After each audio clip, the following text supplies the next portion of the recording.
No. We on. Yes. What's good? What's good? We here, man. In the building. You see the hats. Yeah, man. Big shout out already in the comments, man. Like I said, Turbo Smile for Cupcakes Family for Life, man. Fave, how you feeling today? It's Monday. Been moving and grooving. Yes, You sir. know, Yes, sir. news ain't been too bad. See my mom this weekend. I got to call her. It was little uneventful. How was your weekend? How's everything on this Monday? Hey, I can't complain, man. I'm here. I'm ready to talk some basketball, ready to talk some sports, man. I'm ready to do what I love to do. That's it. Let's That's go. what's up. That's what's up. Well, first on the agenda, Oh, NCAA March Madness. listen, man. Let me just say this real quick before we get it going. This is why it's called March Madness. This is why it's one of the best times in sports history. This month is nothing like it, man. I love all sports. I love the Super Bowl. I love the World Series. I love the NBA, the All-Star festivities, NBA Finals. But there's one thing that trumps it all. March Madness, baby. Nothing like it. Nothing like it. One and done. Oh, man, I love it. I love it. Yes. And You we got any had a lot. favorite games? Any games that stood out? Uh, Duke and Tennessee. Because Tennessee don't have their star guard. Big shout family, Sakai Ziegler, one of New York's finest. Mm, New York is in the building. you We're already gonna know. talk about another great New York point guard in a minute, Harlem's own. But that Duke game stood out to me because it just goes to show you the big names don't matter no more. That game stood out, and the Arkansas Kansas uh stood out. Because remember, a lot of people had Kansas and Houston. Remember, I told you the other show. A lot of polls, a lot of fans had Kansas and Houston as their favorites, Right. and that was a thriller. And look, Kansas lost by one. So those two games stood out for me. But the game of the weekend, the game of the tournament, my opinion, and I'm a little biased because it's a Harlem kid. Kansas State against Kentucky. Mm, That was the game that stood out. why? For one, Kentucky is a powerhouse. Kentucky is a conglomerate. Kentucky is Death Row. Kentucky is Bad Boy. Kentucky is TDE. Uh, we Cash can money. go Cash Money. Murder Inc. At their height. Kentucky is Mm. like Def Jam when Def Jam had everybody, and every year they asses get taken down. So I love it for that fact, and I love that a young man from Harlem, New York City's finest. Not even. I don't even think he's my height.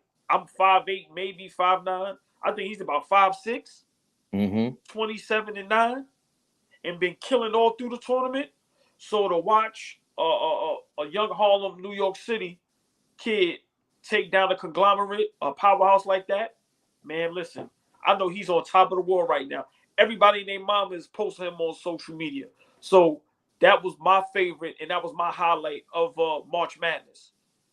You did mention that to me this weekend about the bigger schools not mattering.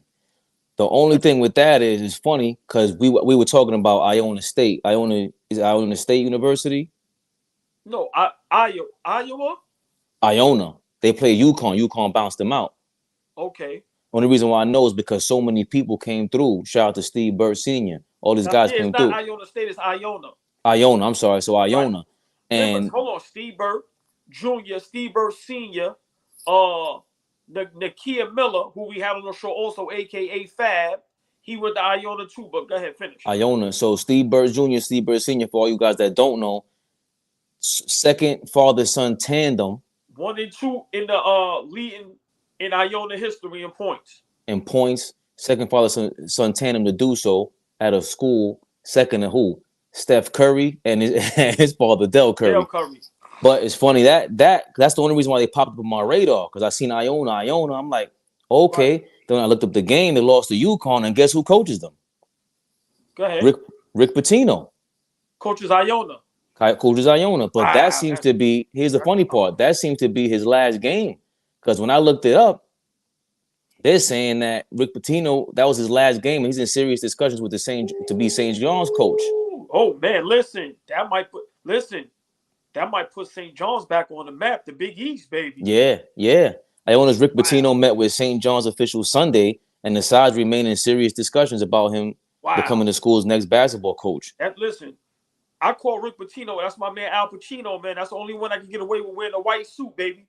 Yeah. Listen, I know he hasn't been in the headlines for a long time, but Rick Pitino is legendary.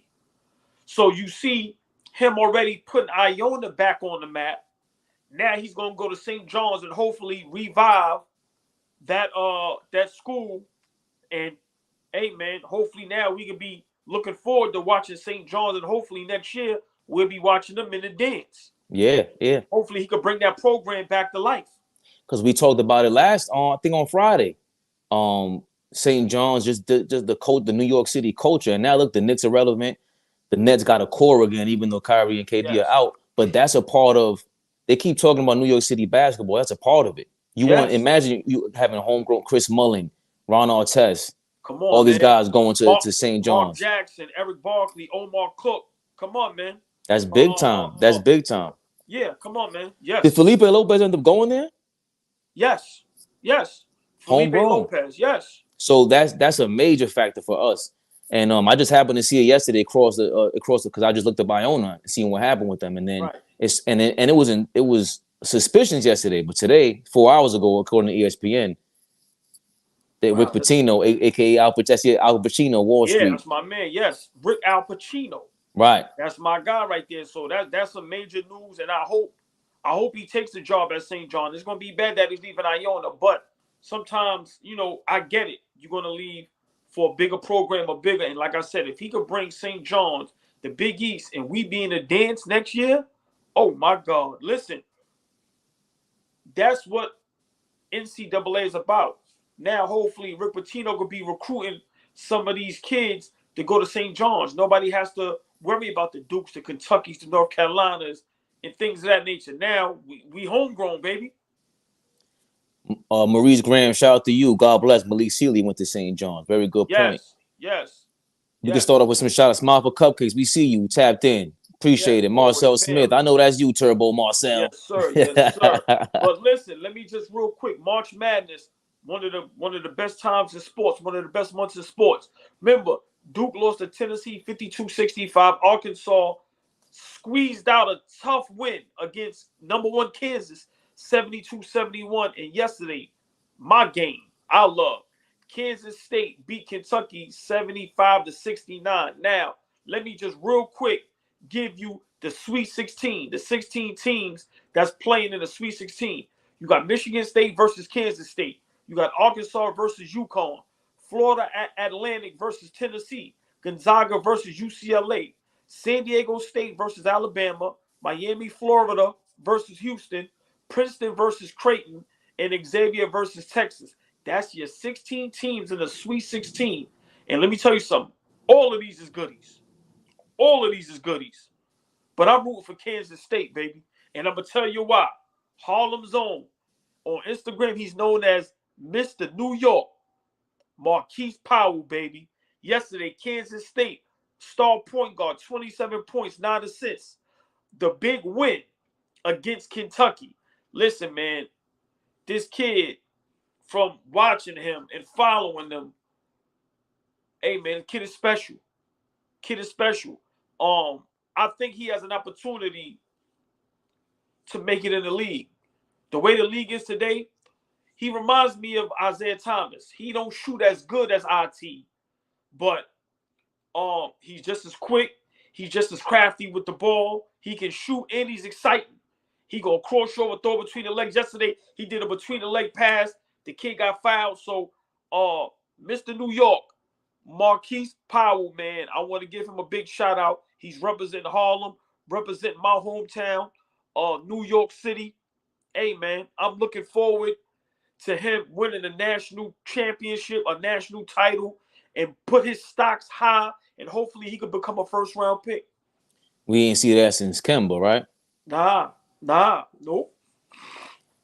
he may go to Providence too. That was his first job. Well, that's actually Marcel. That's where he met the president at St. John's right now, if I'm not mistaken, because they tried to get him at Providence like 12 years ago. Good. Thanks for bringing that up, Turbo. Well, hold on. If I'm not mistaken, the Providence coach Cooley, he about to take the job at Georgetown. Remember, Patrick Ewing got fired March 9th. So if I'm not mistaken, that coach from Providence is taking the Georgetown job. Okay. Yeah. So March Madness in full effect. And this is what usually happens, right? It's a bunch of transactions. Yeah. People lose. Players decide whether they want to leave or not. So, yeah, March Madness is a very exciting time. Always has been. Can't deny that. And this time is perfect for young men to boost up their stock, to get drafted in the NBA. Listen, you could be unheard of, but if you run through that tournament and have a great tournament, listen, man, you put your name up there with the greats. And Easily. you can go from not being known to being a lottery pick sometimes. So big shout out to March Madness. Big shout out to all the young men and women that's participating, all the schools, all the programs. I root for them all. But right now, today, I'm a Kansas State fan, baby. I'm rooting for Mr. New York because he's from my hometown, Harlem, New York, baby. Let's go. And that'll be the first time since Kimball we got somebody in there, because Brunson's not from here, right? In the championship, in the Final Four? No. What do you mean is Brunson in there? What you mean? As far as somebody homegrown that won the NCAA Final Four. Right. I don't think so. Okay. Well, Turbo, somebody will correct us because you guys are way more about college ball than me. But hold on. Before we change subjects, I want to ask you a question real quick. Mm-hmm. And I want to talk about this later when we do our show at 7 o'clock. I'm making this a topic, but I just want to ask you, and we could touch base on it for a little bit.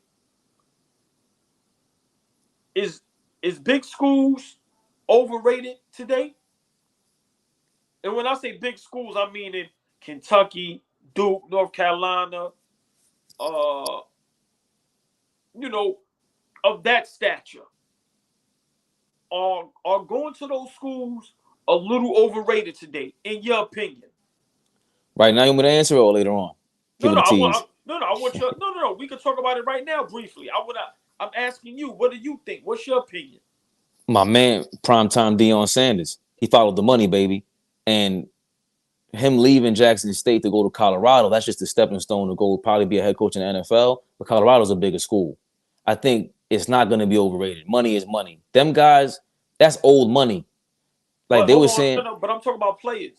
I'm not talking about coaches. Yeah, but I think that matters because Deion is bringing. I don't think he's just doing it for himself either. He's making sure his son has all the equipment. Like it seems like you have to go through jump over all these hurdles at smaller schools, as opposed to a Colorado and the bigger schools.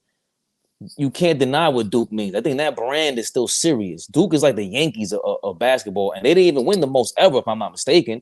But it's just that Blue Devil. I think it does mean something, and it's easier to recruit the kids with that. With that being said, the only thing that I'm seeing now is that Coach K being out.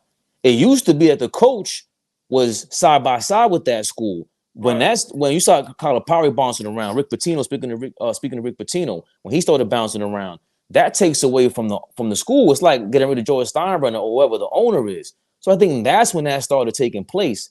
But nowadays, I see what you're saying, especially with the NIL and everything, and Instagram and social media. I think still though, that stamp we're having in school where they have all those time slots on ESPN, it means something because those contracts are in place already. Big money is big money. Well, I'm gonna just piggyback off you. I'm gonna agree to a certain extent, but I'm also gonna disagree. I think today, and I'm gonna say college. I think college football it matters more.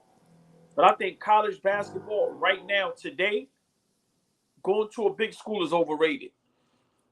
Especially if you're that good, it's already written. So like a Zion, no matter if he went to Duke or if he went anywhere else, he was going to be the number one pick.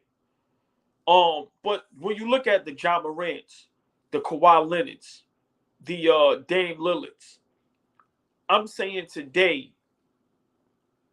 Yeah, it's great to want to go to Kentucky or Duke or North Carolina, but these schools they're not even going to the Final Four hardly no more.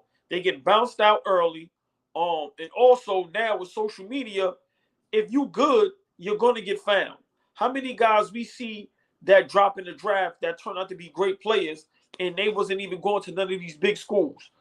We talk to a lot of college players and coaches, and one thing I hear a lot: go where you're gonna play.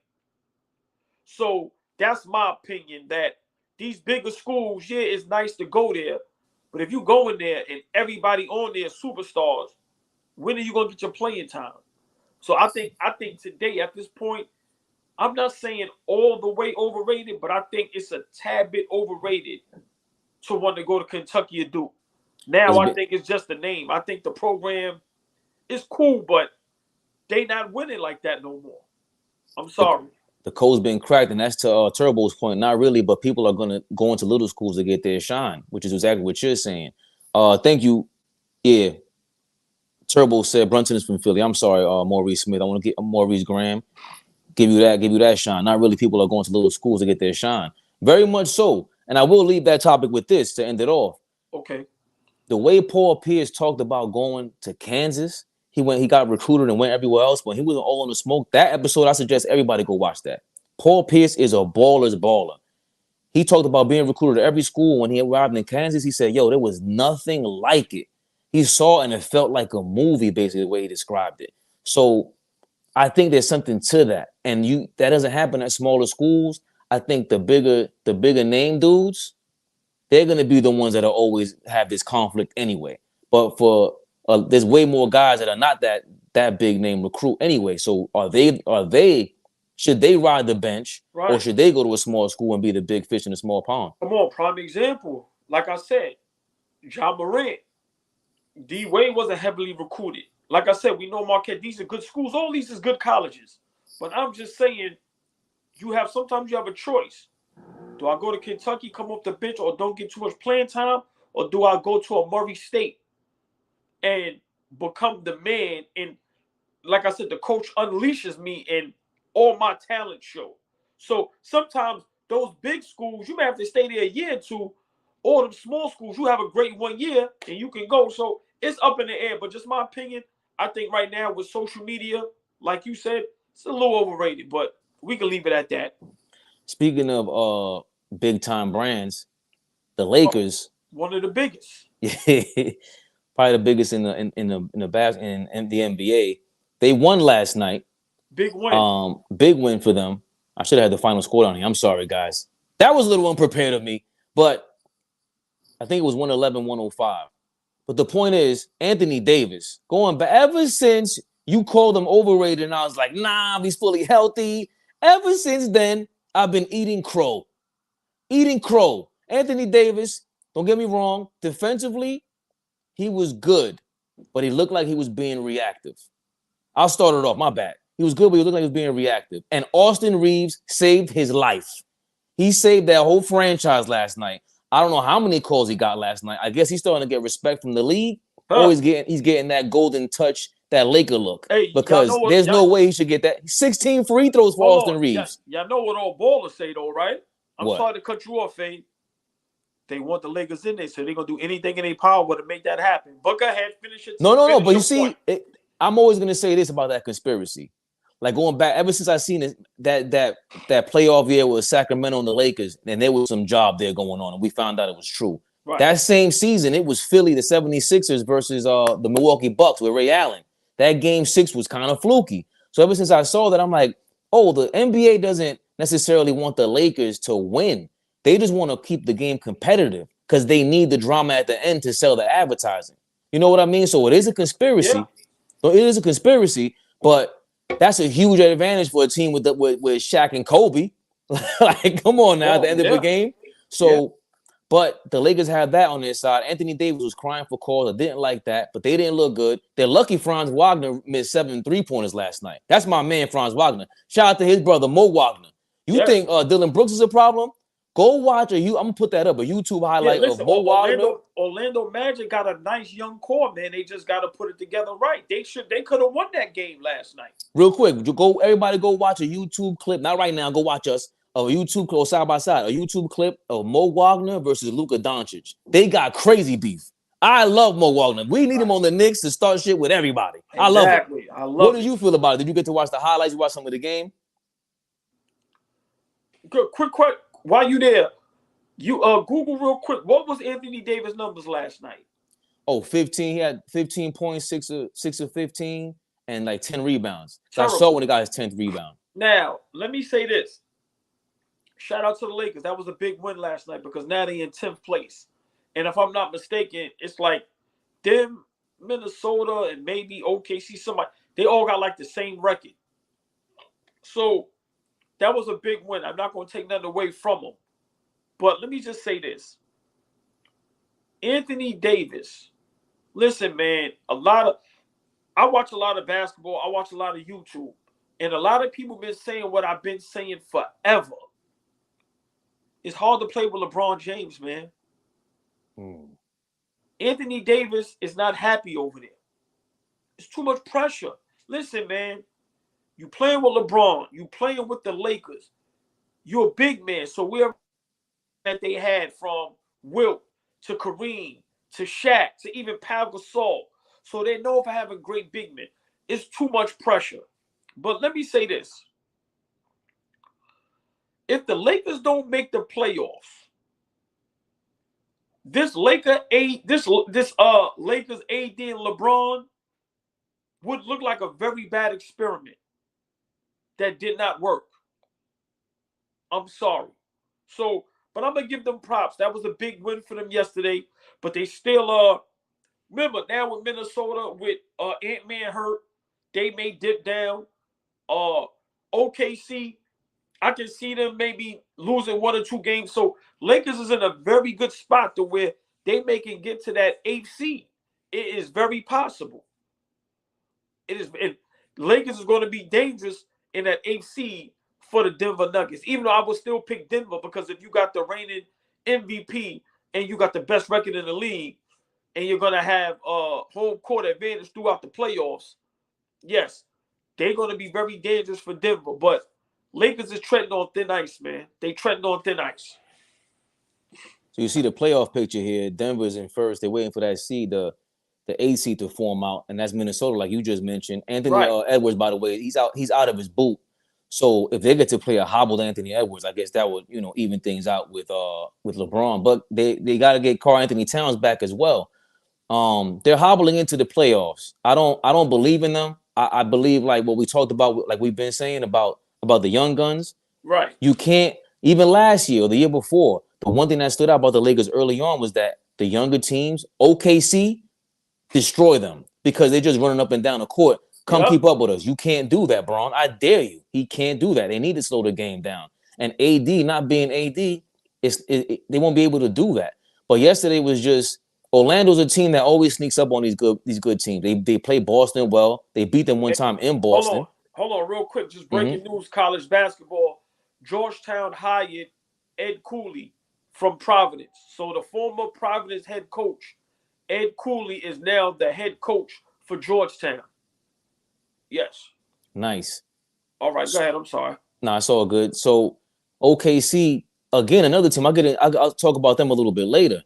Golden State, I mean, these 4 teams, don't get me wrong, they are, Dallas? No, 6 on down. Dallas, OKC, Golden State, the Lakers, Minnesota, they can all easily be bounced out of the playoffs. Right.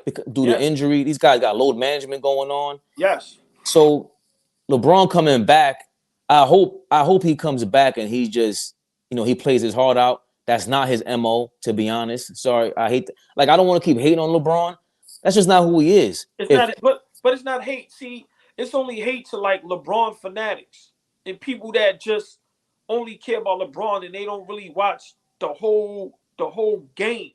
Remember, you can not be a fan of somebody, but you can still be honest. As great as he is, coming back from an injury doesn't play well. And you coming back from an injury into the playoffs. So it ain't like you going to come back from an injury and you got 15, 20 games to prepare, to get your body ready, you win. Come on. So it's not hate. It's just people don't want to hear the truth. I don't care how much spinach and steroids he got going on in the garage. Hey, listen, Bron, you still got to play the game. Big shout out Ticket TV, man. Hopefully one day he sees us and have us on. He been on LeBron Hills last couple of days. He not letting up on that. No, but it's like you said, man. Like We know what it is. It's tough to come back, and you got to be respectful of what you've been saying for the last month or so. Sacramento and when are we going to give Sacramento and Memphis their props? Memphis is without their star, 2 of their 5 starters, and they're still in third in the mix. And really, oh, here we go. All we live flee. You just gotta make a comment. Calm down, of course. You'll be in here later to defend your boy. But you gotta give credit to the people who are consistently available also. Why don't we do that? That means that these guys, they're in the mix. It's different if you gotta go outside and start jogging next to that guy that's been jogging the last 30 years of his life. You're gonna be huffing and puffing. Yeah. Listen, in that West, that bracket, I'm glad. I love that you showed that. Oh man, you already know Flea love always, man. Big shout, my brother. That bracket I love that you put up. The two right now, I don't like the way Denver is like playing their last couple games. I don't know if it's they just mindset is already in the playoffs, but they not finishing strong. The two teams that everybody needs to worry about, it seems like they coming on strong at the right minute, the right moment, excuse me. Sacramento Kings and the LA Clippers. Both of those teams right now are playing great basketball. And throughout the whole NBA, the Clippers in Sacramento, down the stretch right now, leading into the playoffs, are playing the best basketball out of everybody from East and West. I'm sorry. I gotta add a team. I'm a Knicks fan, but them two teams right now is playing the best basketball right now. I gotta add a team that might be playing even better. Talk to me. Philadelphia 76ers. Oh my God. Listen. What Joel Embiid is doing in these last couple games and down the stretch leading to the playoffs, yes, you're right, Fabe. They in that mix. Yes, great basketball. And let me tell you something.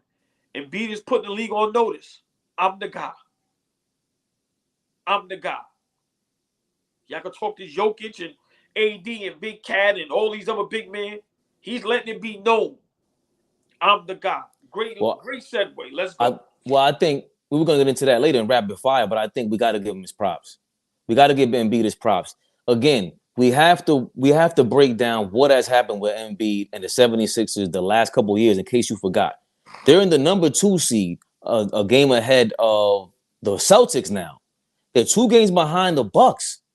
This is the highest seeding the 76ers have had since they got bounced out by Atlanta, since the infamous loser layup by Ben Simmons. Now, mind you, let's remember, do we forget about what Embiid has gone through the last 2-3 years?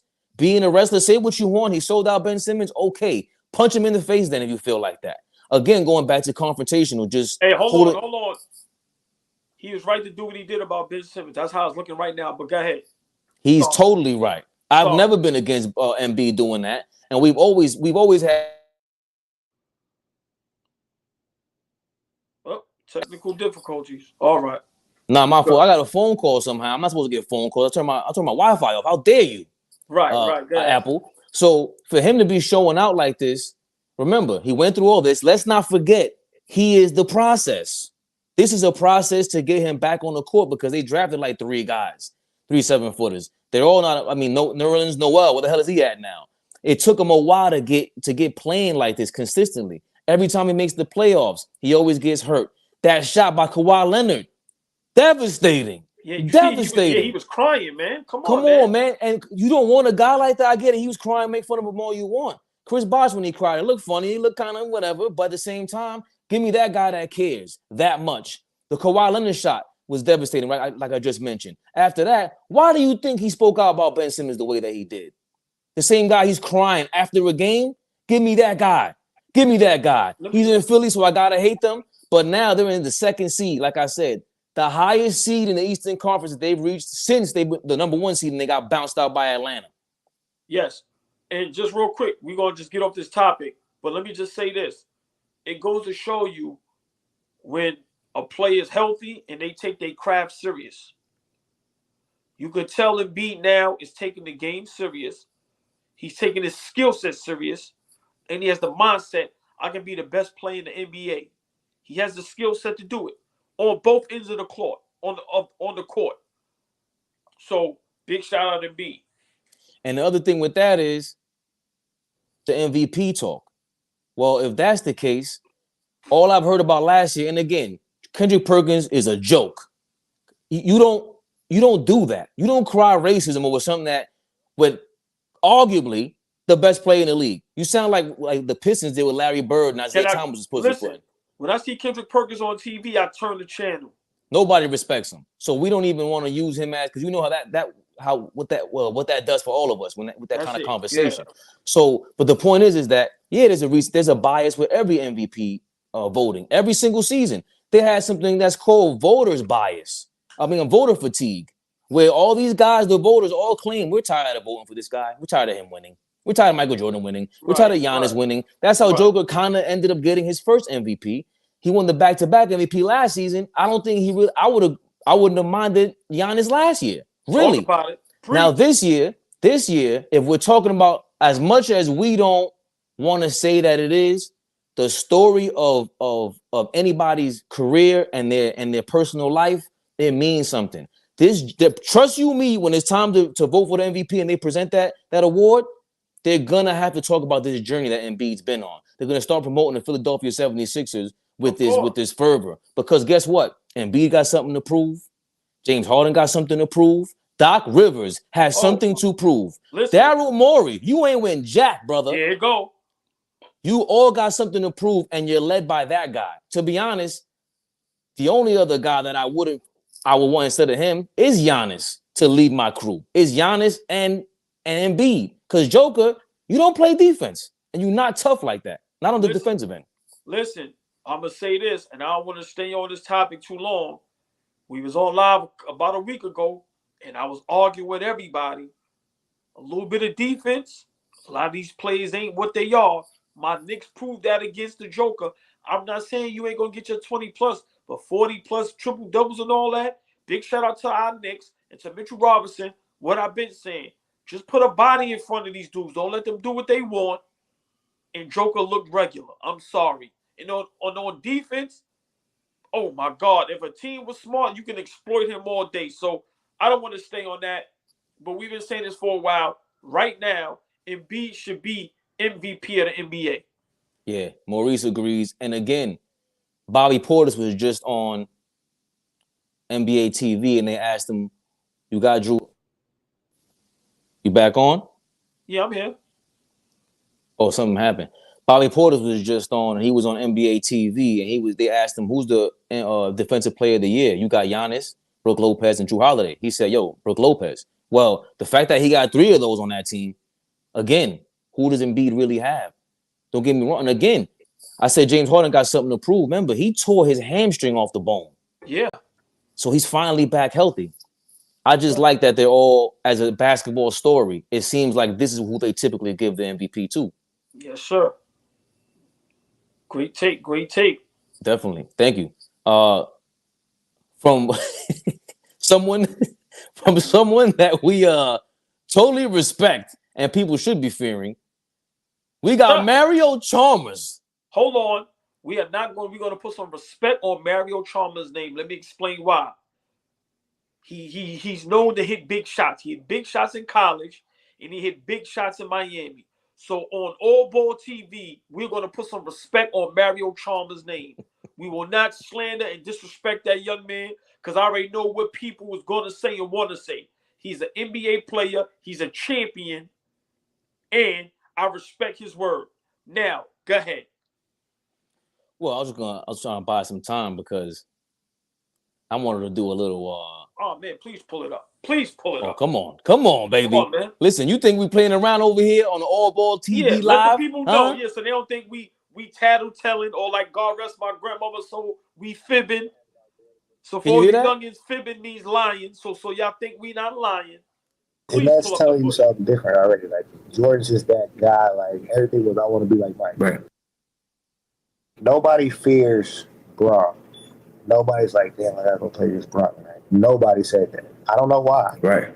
Because I've seen people be scared when they actually line up to him, but they're not scared thinking about that matchup. Right. You hear anybody from that era talk about going against Jordan, there's a fear. Right. So when you have people that fear a player, then that's telling you something different already. Like Jordan's just that guy. Like everything was, I want to be like Mike. Right. I love it. I wish I had a button to applaud. I would like to applaud Mario Chalmers. Let me explain why. I'm not a LeBron hater. I'm just honest and real. How do we question somebody that won a championship and played with another player? That means they seen him in the game, in the locker room, on the court, in practice. Once again, this will always be a debate, no matter what, to the end of time. Jordan and LeBron. I give LeBron credit for even putting himself up to be in the debate. But this is what separates Mike from everybody. You can Google how many players say they feared Mike, and it'll be nothing but NBA greats. Nothing but NBA greats. And I've been saying this. Nobody fears LeBron. Doesn't take away from his skill set. Doesn't make him not great. But this is why I have a problem with saying he's the GOAT. Once again, big shout out Mario Chalmers for speaking the truth. Guys don't fear you, bro. They look forward to playing against you. They look forward to that matchup. With Mike, they ain't want that smoke. Hey, man, you ever Dominique said before, Mike walked in their locker room. Who guarded me tonight? Oh, you gonna have a long night. 50. Come on, man.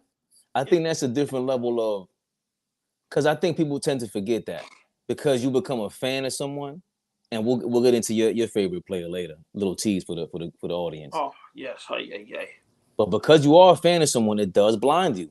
But if you don't recognize that, whether you go to work, whether you're in the street, I don't care where you are, confidence is confidence, and women know it more than anyone. For some reason, you always see some little goofy ass dude like, but he get some bad chicks. You be like, yo, hold on, my man, all right.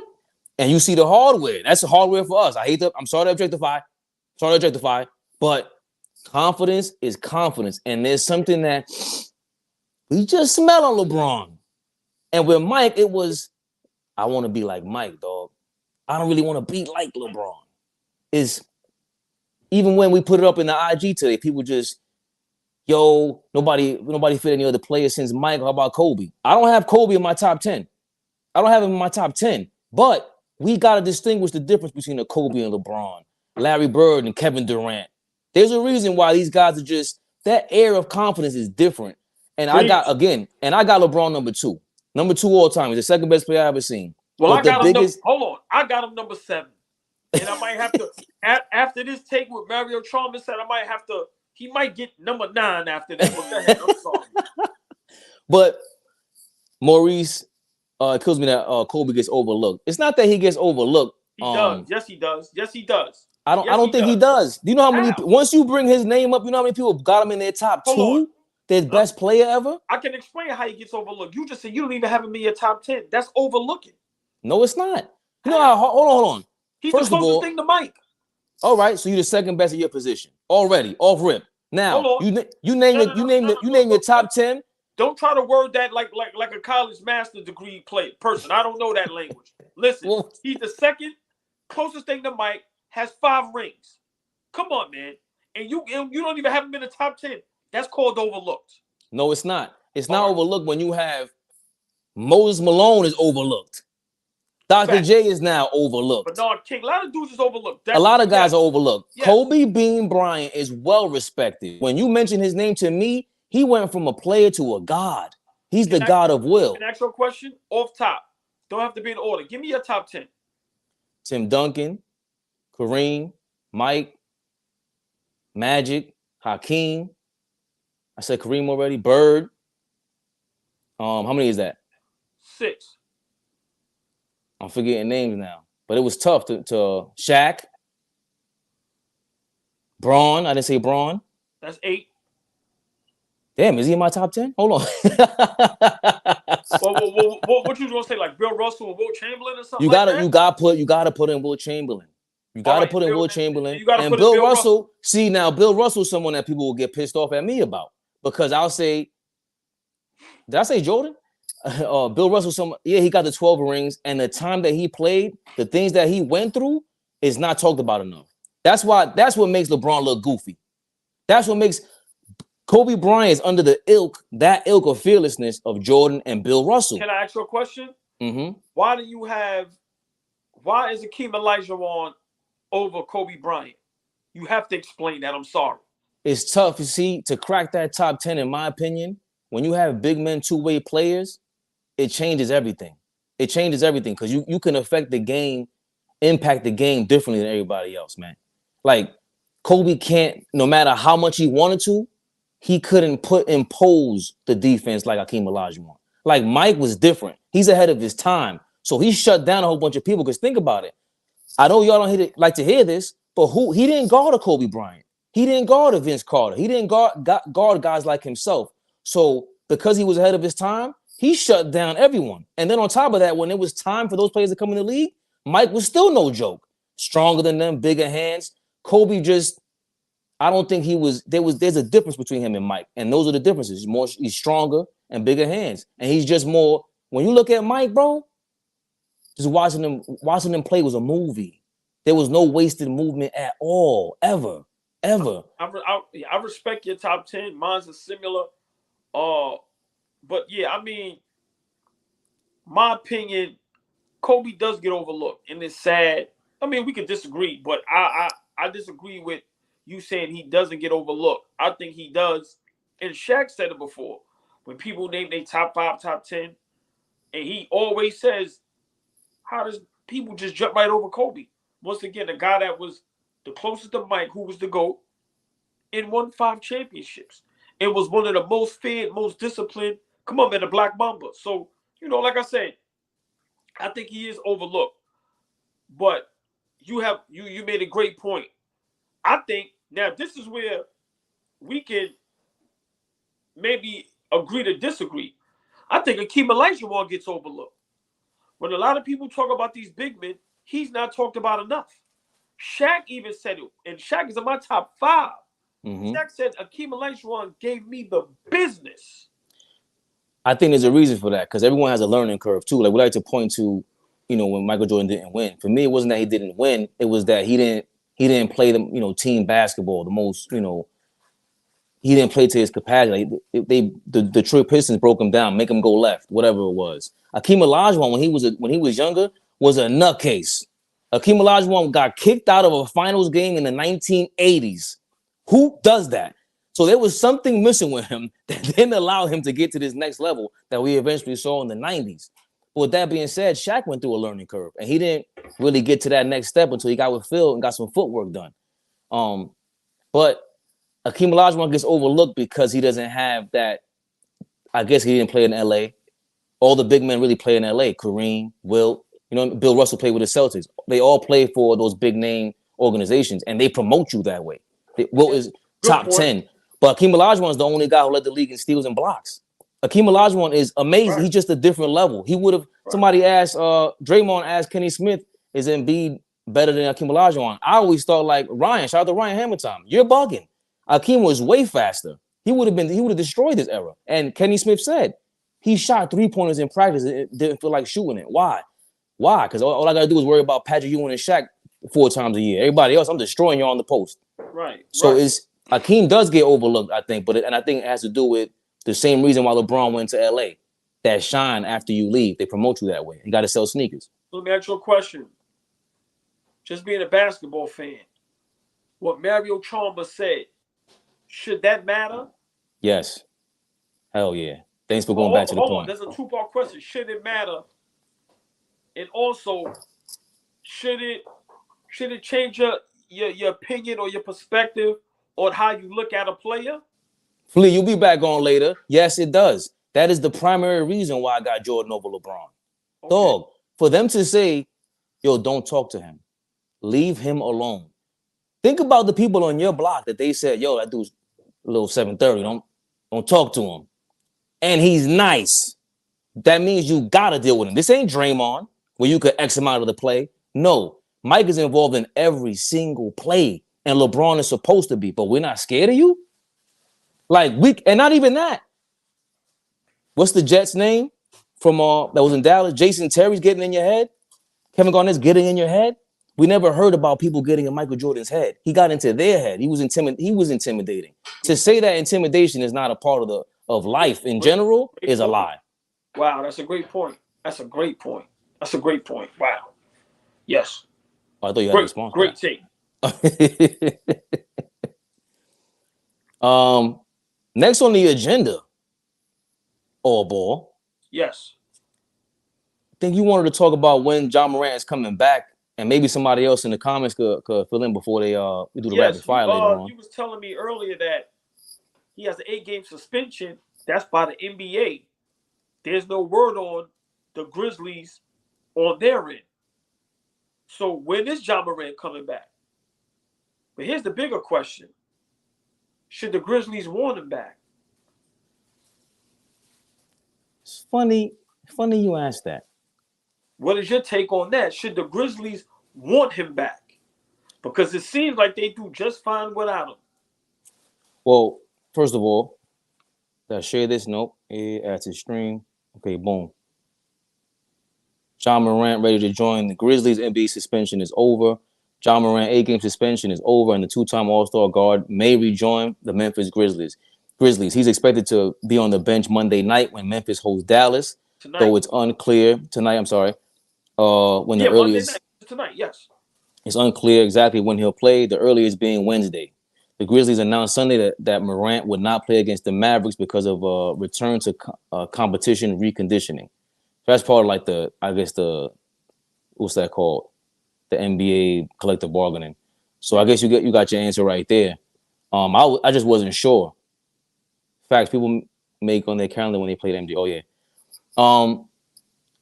Do I think they should trade him or go look a different route? Yes. You got to explore that. But at this point, you'd be behind the 8 ball. Like he lost the trade value that he had in the first place because people are gonna say like, "Yo, hold on, is this worse than what we think it is?" Hold on. Let me get this straight. You think JaMorant lost trade value? Yeah. Right now, at this point, he has to come back and rehabilitate himself. Up. Remember, even if you're the Knicks or the Nets, if you're the Nets, let's say, are you trading for JaMorant right now? Or you're gonna just pick up the call? Like, yeah, sure, right away. Hell yeah. Are you kidding me? I don't think they would. They got to think about it, and if that's the case, they will have to ask for way more draft picks. I'm just talking about on the management side. Let me just say this. JaMorant. Yes, if I'm the Knicks, what do you want for him? If I'm the Nets, what do you want for him? I give you whatever you want. He's a superstar. And let me explain something to you. He's going to sell jerseys. He's going to sell seats. He's going to put butts in the seats. And he's going to be exciting on the court. Headlines. Yes, are you kidding me? He loses none of that. So I disagree with you as far as him losing a little bit of cachet as far as on the trade market. Now, will the Memphis Grizzlies do it? Of course not. They're a small market team, and they have an opportunity to have a superstar for the next maybe 5 to 10 years. So I get that point, but to what you were saying earlier, why isn't he playing? He should be playing tonight. If the suspension is over from the NBA with the 8 games, he should be playing. Nah, I think that's part of the contract. Like we could look that term up, but that's I think it's in their contract. If you come back from suspension, that term that they use, they you can't come back. You got to take a game off. But I just think, of course, top 10 player in anybody's book, worst top 15, marketable, sell sneakers. They just postponed his Power A campaign. He's all of that. But for me, okay, so this is such a perfect segue to, would you trade JaMorant for SGA? Like, who you think is better? Wow. That's tough. Now, to be honest, I think as a basketball player, SGA is better. But as a talent, as a superstar, JaMorant sell tickets. I'm sorry. So if I'm OKC, I would do that. If I'm Memphis, I'm not doing that. So I like Shai Gilgeous. He's a little better. but I think JaMorant has a bigger upside. Maurice Graham said, huh? Going back to that might hurt him off the court because of the activities after the games. He has to find himself and be humble. You want to talk about what you said? I didn't know about that until you told me earlier. Right. Ball. So Memphis Grizzlies have a thing now. I think they have metal detectors in the locker room, and I think they said away games. You can Google it. All their away games, they have to leave immediately after the game. It's no hanging. It's no spinning. It's no none of that. Like they got this thing like this kid is really a menace. So, go ahead. Nah, I was going to say, we had dudes coming through when we interviewed them. The first thing that they said, and these are basketball heads, they play ball. The first thing out of their mouth was, what you think about JaMorant? And the first thing out of their mouth was, oh, no, he's a real street dude. All right, I'm expecting to be impressed with his dribbling before any of that. So for that to be the first thing you think of, and this is before we heard all this stuff, way before. Right. So this seems to be a thing with him that they know about, and they try to compare it to Iverson. I get it. Maybe he should be talking to AI about it, but I do want to touch on the just need 3 or 4 minutes on the SGA thing, because for me, I don't think either one of them were great defensively when they started off, because JaMorant, Trae Young, and like Darius Garland, they don't play defense whatsoever. JaMorant is horrible on defense.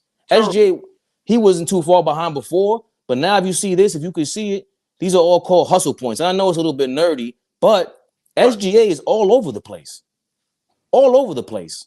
There's not one sign of JaMorant. Not one. Well, listen, that's a great comparison. That's a great versus. JaMorant versus SGA. Who's better? Like I said, that's tough. That's tough. I'm going to keep going. I got to keep going. So even if you look at their career numbers, granted, they both spiked last year in their fourth season in the league. Right. They both spiked. But the most impressive thing, look, this is SGA. He went from 24 to 31 points per game this season, right? Wow. Now, he's shooting 2 more shots a game, but he's shooting 51%, 35% from three. He got better at that. That's not even the most impressive thing to me. The most impressive thing to me is that he shoots from 81% free throw shooting to 90% now. Right. I don't think that's something that someone that doesn't take basketball seriously, that's not what they do. To go from 80% at something to 90 is a big clip. You go from 8 out of 10 to 9 out of 10. That means you worked on something. And he's went from 5 3-pointers a game to 2.5. And now your field goal percentage went up that high. Oh, my bad. He's making high IQ decisions. So, to me, if you were to trade somebody, you got to entertain with SGA first. Because even last year, I would say I love JaMorant. But the thing is, what is the real difference between him, De'Aaron Fox, and SGA? Because Ja is clearly more explosive. He has a slight more of explosion, and he's a way better passer. Metal detectors in the locker room. We know it's metal detectors everywhere in the arena. We talk about they have metal detectors in their locker rooms. Come on now, but go ahead.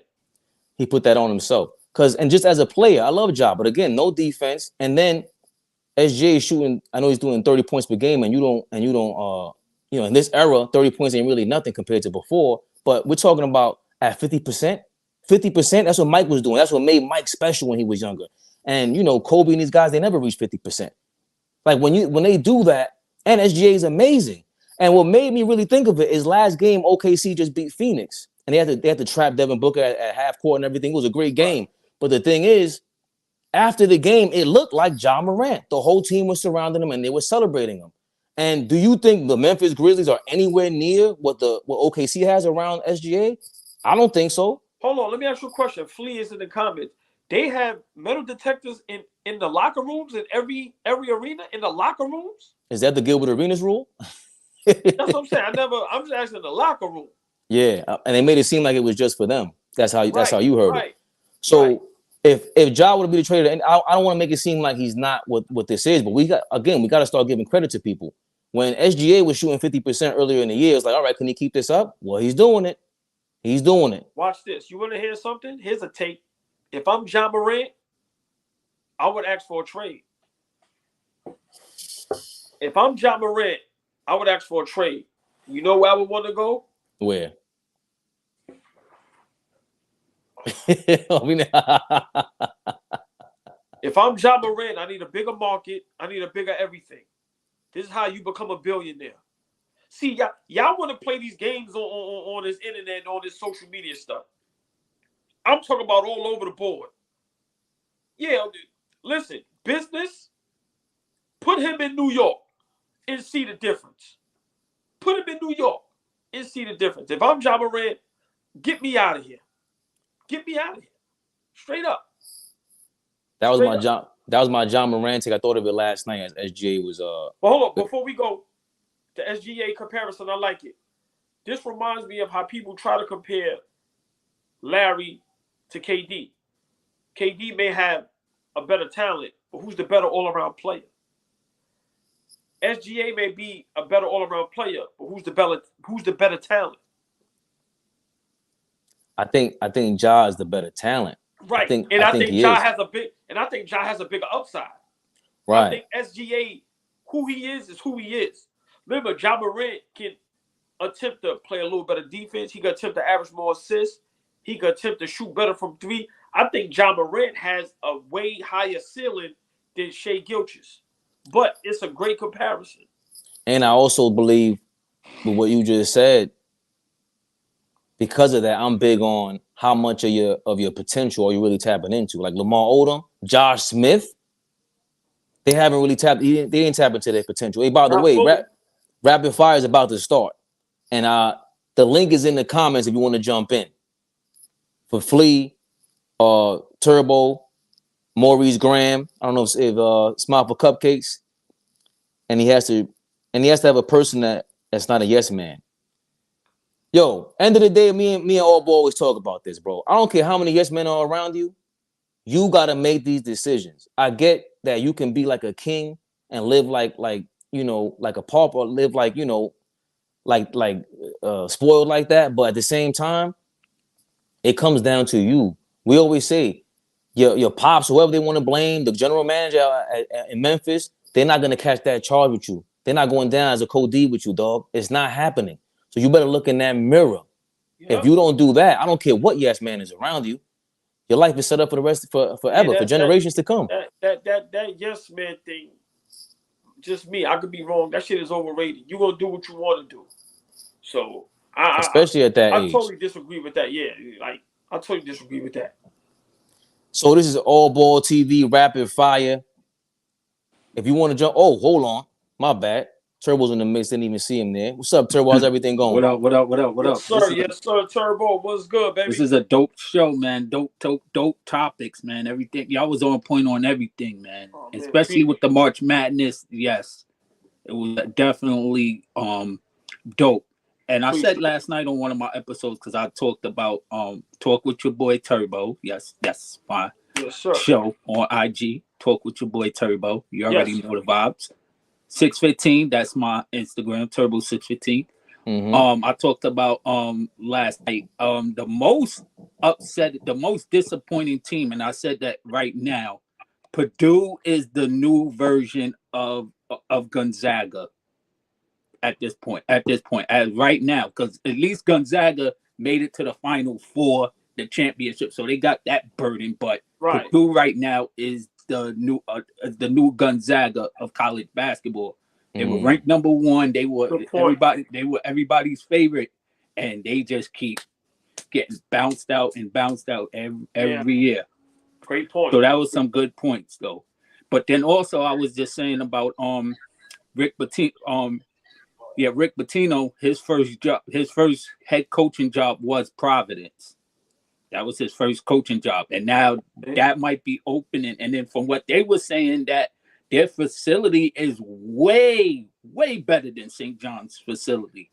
That's bad. I can agree. I can imagine. So man, if he chose to go back, and then from what they were saying, from the reports that they were saying, that was like the happiest place that he's ever been. That was like his favorite place as far as coaching.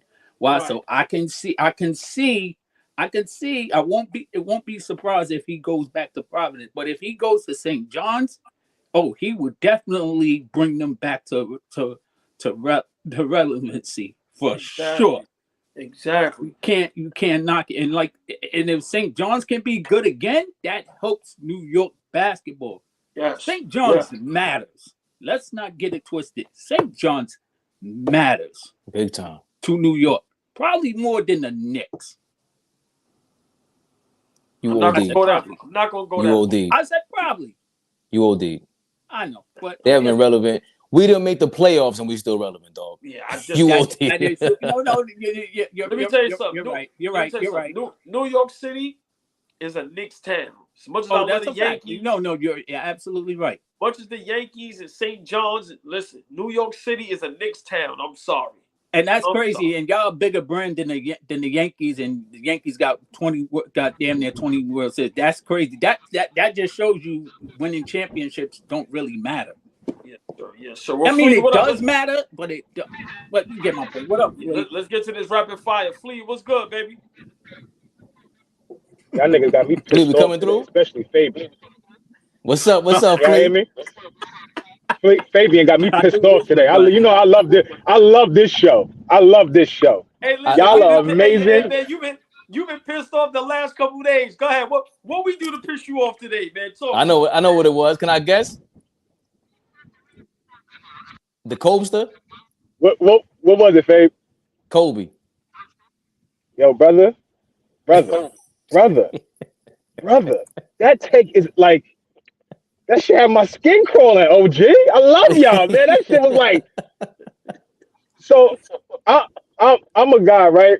I'm a guy that will die on the hill that Kobe Bryant is better than Michael Jordan. I'll die on that hill. A lot of people don't like that take. People think I'm bugging when I say that. No. I'll die on that hill. Hold on. I'm gonna let you finish. You're not the only person that say that. There's a lot of people that say that. So you're not the first person. It's people that say that. So you're not wrong about that. Because for one, they say he shoot the three better. He got a better handle. So you're not the only person to say that. But go ahead, finish. Sorry. I just think that like all the skills, right, that we love about Michael Jordan. See, I don't know, like why we give Mike so much. Fabian said Mike was going through a learning curve. We never gave LeBron that learning curve. We never gave any other players that learning curve. I've never heard that term before. But now Mike gets a learning curve because he didn't win. I've never, ever heard another superstar get that pass of I'm going through a learning curve and, but we just got to figure it out. See, this is what I don't like about that, right? Because again, we just talked about this because Dame. We're supposed to bring up Dame Lillard right now because that's what two is. I mean, that's Allball's favorite player, and he has smoke with him. You gotta have smoke for your man. You gotta have smoke for Kobe when he turned down that pass or stopped shooting the ball against the Phoenix Suns. We gotta have smoke for him when him beefing with Shaq and all that. He had a learning curve. Kobe Bryant was not a leader. He came in an era where he was 17. He was a baby. We got to give him his credit. He's a true 17-year-old. LeBron is really 18 when he came to the league. People forget that. Got left back in the third grade. So when Kobe comes into the game, he's around grown men. That's why I always saluted Kobe. But he's not a man-child like LeBron. He's not a man-child like Shaq. Not a man-child like Wilt. Those kind of magic is a man-child. So to me, Mike to me is a man-child. He's ahead of his time, especially for the era he came from. But they all have a learning curve. I said Akeem had a learning curve. You overlooked that because we talked about Kobe, Flea. We talked about Kobe. You overlooked that part. I mean, Dream's my second guy. I run into Dream in the gym out here all the time. I'm like a fan. I run up to the dude all the time, like fanned out, right? Hold on. Kenny Smith said that he owns half of Houston. Not half of Houston. I mean, it's a Fabe. No, Fabe. He's being real. Like you go into some of these spots out here, and Dream ain't paying for a drink. He ain't paying for a meal. He go anywhere out here, and it's love, right? What you were saying about Kobe at 17 years old, Kobe came in the league. Byron Scott was still on the Los Angeles Lakers, and the thing Byron Scott said about Bean was that I've never seen a teenager be a student of the game. I've never seen a teenager want to learn so much. Be a killer.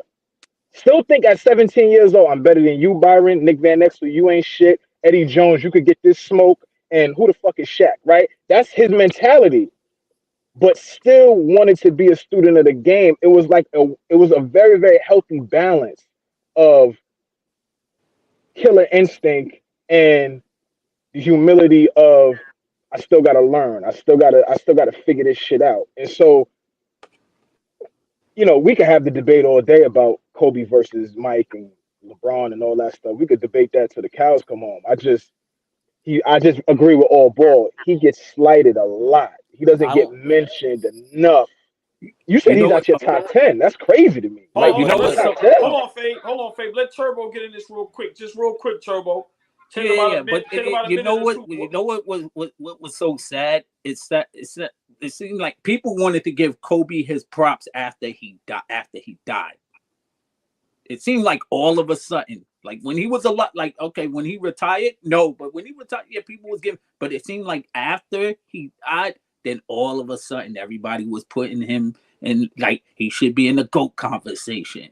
And you can tell me that I'm wrong. It's just the I way how disagree. I'm seeing it. It's I just the way disagree. I'm seeing it.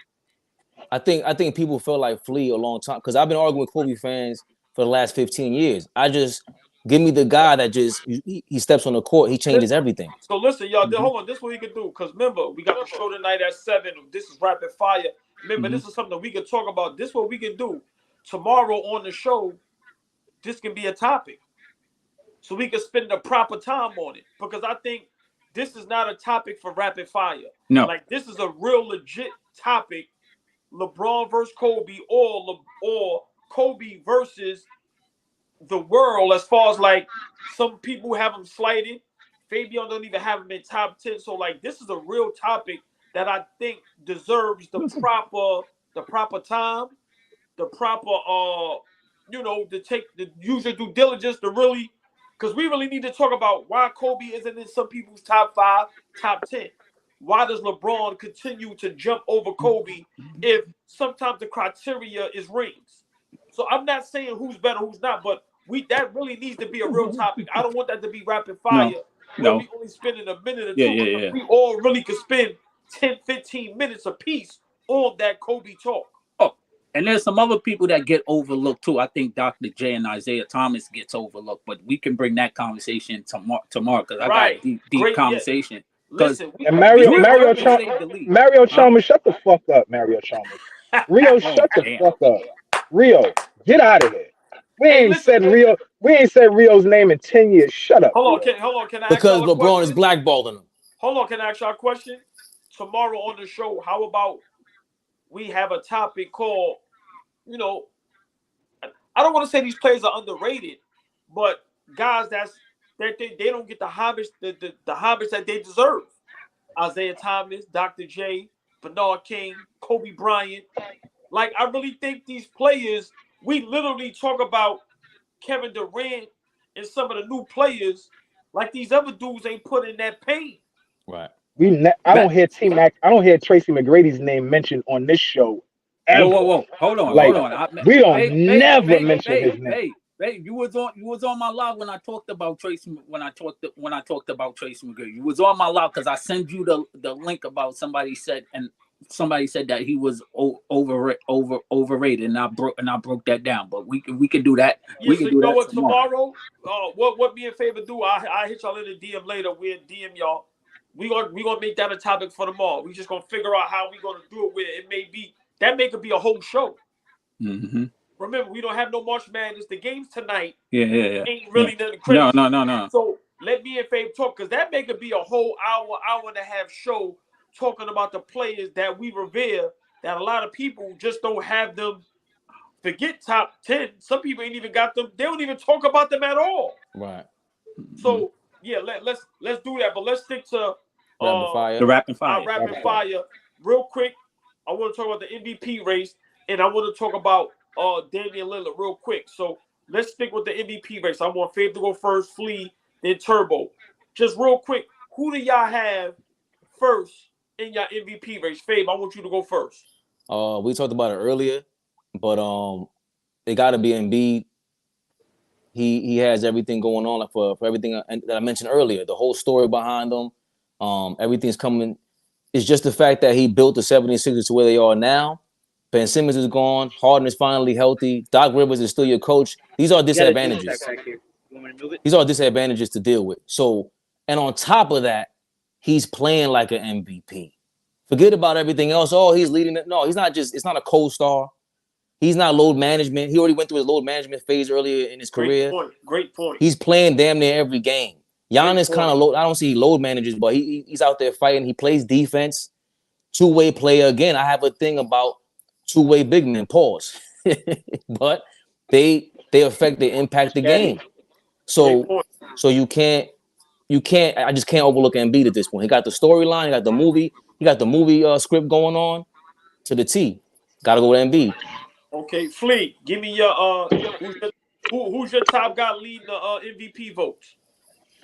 Take care, sir. All right, you got to roll. You got to roll with Embiid. You got to roll with Embiid at this point. I think he's been robbed a couple times, but especially this year, you got to roll with him. I totally agree with Fabian. Forget the scoring. He leads the league in scoring. Forget all of that. We mentioned Hakeem a little earlier and why he's so revered, because he's a two-way big. He's a guy that played defense, defensive player of the year most of the time. Like, Embiid impacts the game on both ends of the floor. I don't understand. Like, you talk all the time, OG, about defense. Joker doesn't play it. He just doesn't play it. He doesn't play it. And there are bigs in this league that he has to go up against and defend. He don't even try to play it, but go ahead. He don't even try. Like, people are saying they overblow that 47 and 15 that Embiid gave him a couple weeks ago back in Philly, right? That's real. Like, that's real. If they go up against each other in the finals, Philly against Denver, yo, and Joker got a lot on his hands. He got a lot on his hands, man. And I feel like Embiid can defend him. Is he going to stop Joker? Probably not. But he's going to contain him. He'll put him in tougher positions, using his strength a little more than he has to against some of these guys. He's finessing some of these guys. Last night, he was killing Nicky Claxton. Nicky Claxton couldn't do nothing with him last night. But too little. Yeah. So I'm rolling with Embiid. I think he's run away with it, especially over the last 10 games. Philly is on an 8-game win streak right now. Fabian said they're number 2 in the Eastern Conference. He anchors the 3rd best defense in the league right now. Philly is number 3 in defense, and Embiid is like number 5 or top 5 in defensive win shares. So that's like that ranks individual guys on how they affect the game on the defensive end. He's top 5 in that. So, and real quick, where's Joker in that? No, defensive win shares? Yeah, that's a joke. He got a negative 20. Shit. He might not even be. I think they stop at 100. He might not even be top 100. You know what I'm saying? Like, so yeah, I'm rolling. I'm rolling with Embiid in terms of MVP. Definitely. Okay, Turbo. Who you have? MVP. I got Embiid. I think Embiid is on a mission, and I think that game when he played against the Joker, he was like, "Yo, the MVP is mine, and you can't stop me. You can't guard me." And like what I said about Joker is good, but he can't guard big guys that have like great athleticism. He struggles. That's why Anthony Davis always gives him the business every time he plays against him. Right. You know what I'm saying? Guys like Giannis and Joel Embiid, those 3, Joker has a problem. I mean, even though Joker, he will compete against them, but other than that, he don't have no chance of guarding those 3. You know what I mean? Got you. For me, I have Embiid. I've been saying this for a little while now. Tatum dropped off. Giannis, he hurt a little bit. To me, what makes Embiid over Joker, he's just way more dominant, and he plays defense. Like I said, I argued with guys on live the other day about defense, and when my Knicks played Denver, Joker kind of got you see when you play, and I've been saying this, you play a little bit of defense on guys, you really see what happens. Embiid right now, 8-game winning streak, got that team to the second spot, and I've been telling people the only thing that would get Joker over to have the best record in the league or the best record in the West. But right now, I'm gonna say this: he's not averaging a triple-double. Everybody was big on that triple-double. By him with the numbers slighting a little bit and not winning as much, he's not averaging a triple-double right now. So I have Embiid in that race, and I think Embiid, these last couple games should have solidified. It should be stamped. I don't think Joker should be able to do anything. I think Embiid should have that hands down. Now let's get to this last topic. Y'all ready? Mm-hmm. My bad. I'll let him put it up there. Aye. Wait, not okay. Huh? Okay. Listen, and I'm gonna talk about this later on today, but I'm gonna be brief today. I'm very upset at Dame Lillard. I just want y'all to be opinions on this. I'm gonna name some teams just real quick. OKC. Portland has a better roster than OKC. New Orleans has been hurt all year. Ingram in and out the lineup. Zion not there. Memphis Grizzlies without JaMorant in and out the lineup. Minnesota, Karl Anthony Towns not playing. Atlanta, Portland has a similar team to them as far as roster. Why is Damian Lillard in the Portland Trailblazers? Why they cannot win no games? Why can they not win no games? Please, somebody help. Look who it is. Is that Mel? Of course it is. Nah, hey Mel, always a pleasure to see you, my brother. Blessings, brothers. So, I want to ask y'all a question. I just gave y'all the names. OKC, Portland got a better roster than them. They have a better roster than Minnesota, who hasn't have Karl Anthony Towns. The Pelicans have been struggling with Zion out the lineup, Ingram in and out the lineup. Why does Portland cannot win? Why Portland cannot win these games? Ain't Anthony Simons hurt? Nah, he played last game. But he been hurt. He ain't been available the whole time, right? Ain't been him and Dame Lillard. He been. Oh my God, right now. No more excuses for Damian Lillard. He my favorite player. Everybody know that. Man, I hate to be the hater. You know, everybody's a Dame fan but me. Let me hear your opinion. And somebody said it the other day. At 11 years, he only won 2 playoff series at 11 years. He's great. You can't take away his greatness. But you know, I forgot who said it. I think it might have been one of the Skip Bayless. He said at 11 years, he only won 2 playoff series. He's elite, but not the mellow shit type shit. This discussion we was having the other day. But once again, he in the West. He by himself. Don't got the personnel. So No. He had different coaches. I don't know. He has the personnel. Listen, it's no. I'm gonna talk about this later. I just rapid fire. I'm very upset at Dame Lillard. He making me look silly out here. I'm about him all the time. They might have lost like the last 5, 6, 7, 8 games or something. Right. This is exactly. But look, now you trying to say, there's no excuses for him, right? But Allball, this is also when it happens as a new NBA. We don't have another superstar. You saying you don't like teaming up, but unfortunately, to win, that's what you gotta do nowadays, bro. He's the perfect example, bro. All right, hold on, Mel. Let me get Turbo. What's your opinion? Like OKC is in the playoffs. OKC. Well, OKC has better young talent than Portland. If we really think about it, they got way better young talent and like more developed than Portland. Like, hold on. Portland got Grant. They got the big man. They got Simon. They got Dame Lillard, the bona fide superstar.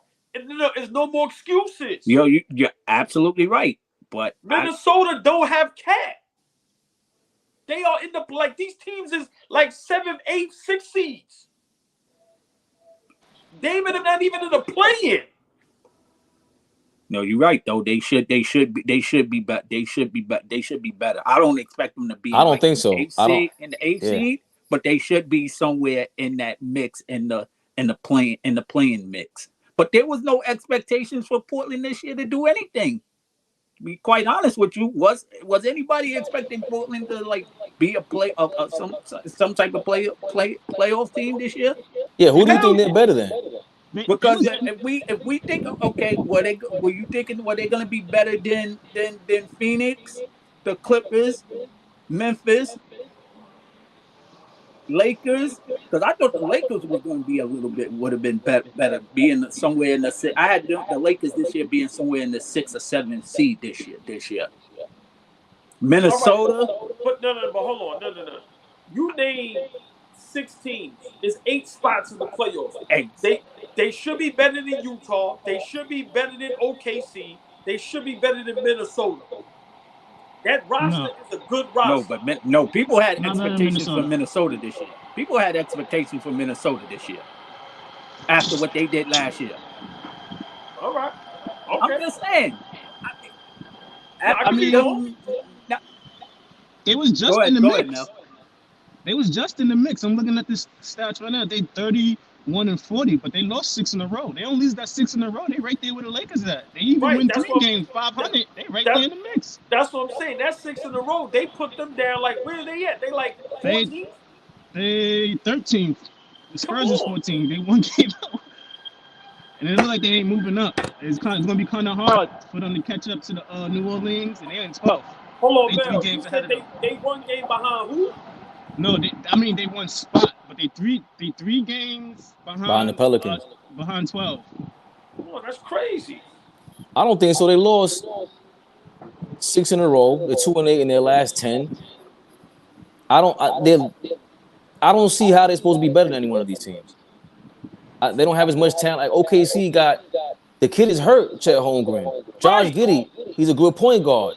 Right. SGA is a young gun for real. Like he's younger. You know, he plays more than Dame Lillard. I don't see how. No. Hold on. Name the starting 5 at OKC. Oh, I can't name the starting 5. That's my point. If I name 3, I can't name the starting 5 for Portland. No, hold on. I could. You got Simon, you got Dame, you got Grant. I keep forgetting the big man. Jeremiah Grant got hurt. You got Cam Reddish in and out of the lineup. That's who you depending on, Cam Reddish to save you? No, Cam Reddish just got there. I'm just saying. He do start though. Cam Reddish start. No, they bench him when Jeremy Grant's there because he sat last night. Yeah, but the thing is we saw Cam Reddish from Atlanta to New York. He has a little hive that I'm disgusted with. Like that's the trades that Portland makes. So again, that's the thing with Dame. If you really want to win, you know where to go. But he's building his brand on. I ain't going nowhere. And you know Portland stinks. Listen, man, I'm a big Dame fan. St. John's hires Rick Pitino as the head coach. Wow. 6-year contract. Let's go, baby. Breaking news, college basketball. That's a big look. That's a big look. Is back in the Big East, baby. St. John's. Woo! Yeah, 6-year contract. Let's go. And he can stay at the house that he's at too, because he lives in White Plains, so he ain't got to move. Nice. Mel, I'm muting your mic and I'm muting it because the feedback, but it's when you want to talk, just you got a mic? Probably because of my headphones. No, probably my headphones. Nah, but listen, y'all, hold on. But listen, we about to get out of here anyway. That was rapid fire. Remember, we've been on over an hour. And this was good. Remember, you know, the podcast, IG, YouTube live tonight at 7 o'clock. You already know we can rock on that 2-3 hours. Right. So I hope to see y'all in there. Appreciate y'all, Mel, Turbo, Flea. Listen, yeah. A great show. This was a dope conversation. Overlook, and we definitely got to do that. The overlook, because I believe that the 80s small forwards, they don't get the look, they don't get the proper respect that they deserve. But so we definitely gonna do that. We're gonna break it down from the 80s to the 90s too. So that's a whole nother topic. Me and Faye gonna talk about that. So listen, yes sir. Hey Faye, man, I'm gonna let you take us home. All I want to say is, Mel, Turbo, Flea, appreciate y'all. Smiles for Cupcakes. Everybody that's in the building. Monday, Thursday, Friday, 2 to 3 YouTube. Tuesdays, we strictly do Knicks. Knicks Talk Tuesdays, baby.